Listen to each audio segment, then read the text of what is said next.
Hey David, it's going to take a little longer to get that laser than I thought, so I just took one out of this new machine here. Basically, I took the right side. I don't think there's a difference in it, but I just took the right side. But basically, you don't want to loosen these or take this off because this is already pre-adjusted where you need it pretty much.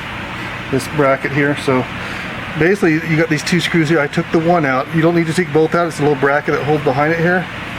And I loosened the one screw, and then you rotate this all the way around, and you can remove that laser. And then you just got the one screw to mess with. You don't have to worry about two. And basically it's just that all you gotta do is loosen this nut here with some pliers and take it all the way off. Once you get loose, you can take it off with your fingers. And you don't really need to hold the back. But when you put the laser back in this bracket, you gotta feed it back around and feed that, sorry, I'm doing this by myself. And then feed that screw back through it.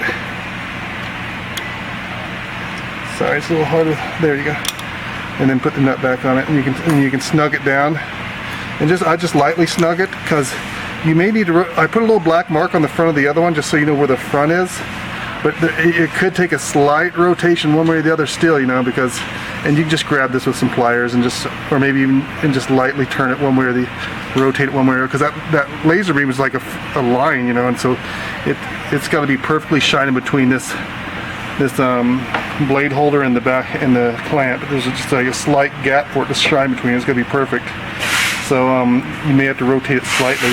But if you don't move this at all and you just put that on there and put it back exactly where the other one was, it should be very close to where it needs to be. You may just have to rotate it slightly.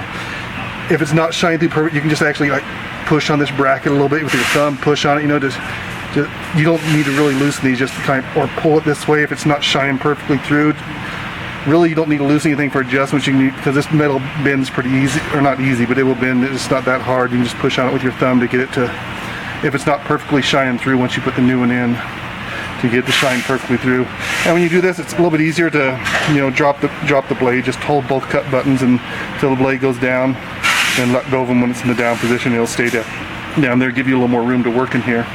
And make sure you unplug the cutter when you're doing this. You know, after you lower the blade, unplug the cutter, and then you can remove your other one and cut the wires wherever you want. You know, just make sure you just leave yourself plenty of wire.